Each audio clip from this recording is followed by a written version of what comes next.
South Africa is gone. It's gone. It's probably been gone for a couple of years. I don't know if we ever had it, to be honest. The story of the 153 Palestinians that landed illegally at OR Tambo 2 days ago, you couple that with the Arabs that came and bought land in the Eastern Cape and built an airstrip, invested in a game reserve. Why randomly in the Eastern Cape? The stories of the Israelis who are buying up property in the Western Cape, Cape Town, and are bumping up property prices and essentially a form of gentrification, making it very difficult and unaffordable for ordinary South Africans to live there. The constant stories we hear about Mozambicans, Zimbabweans, Sotho people from Lesotho, Swati people from Eswatini, Tswana people from Botswana, Malawians, Tanzanians coming into South Africa. Those are our neighbors, some of them. Somalians, Ethiopians running business here to a point where they've built some type of cartels and mafias that keep ordinary South Africans from competing in business. The Western Cape and the DA, or the DA in the Western Cape, welcomed Ukrainians to say, you guys can come here as refugees. We'll sort you out. We've had so many drug lords from Eastern Europe that have been here. Some have been killed, some have been arrested, etc. There is no sovereignty in South Africa. We are told about a sovereignty, but there's no sovereignty. There are no borders. It's a free-for-all. Cyril Ramaphosa, the ANC, and not just Cyril, but presidents before him would go and bow to the Queen of England, the King of England now. Even the Zulu kings would do the same.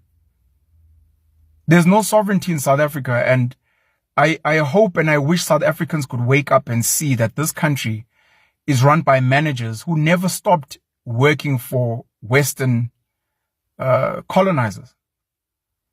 We need to start having a conversation around building closed communities.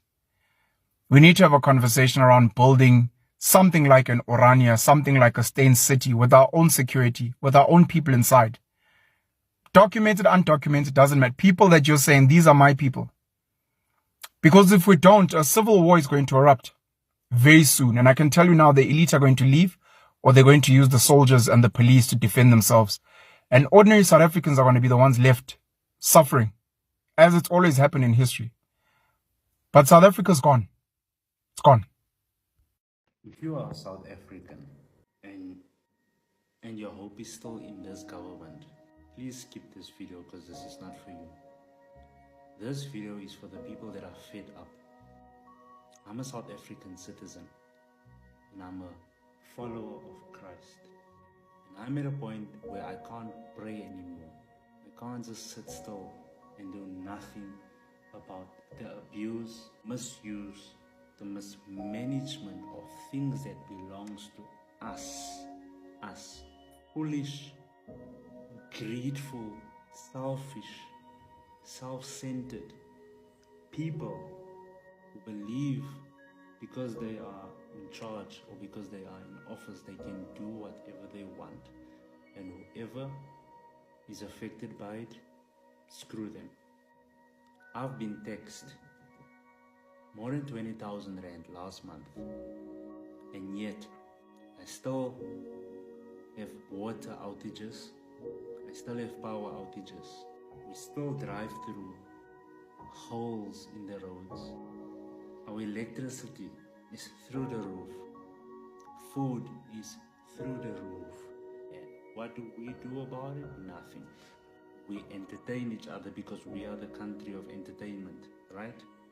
I am sick and tired of the people who were put in charge to manage this country, grow this country in every aspect, nurture it. They've sucked every part of life dry.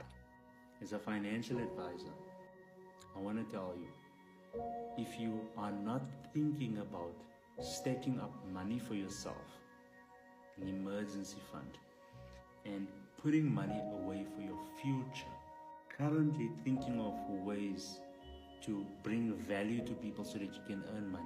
You are not going to make it. If you don't start looking at your money and controlling it, it will continue to control you, and this government will continue to control you. Different countries, Zimbabwe, Mozambique, Ghana, Nigeria. Last in this year, we saw our South African in Nigeria. They were naked, running on the street. How do we feel as South African? We don't do those things to them, but they are doing things that is painful to us. They are calling us names. How stupid we are as South African. We are just lazy. But in our own country, can they live? Can they leave? We don't have a problem with them. They must pack and leave. They occupy the buildings. They do as they wish.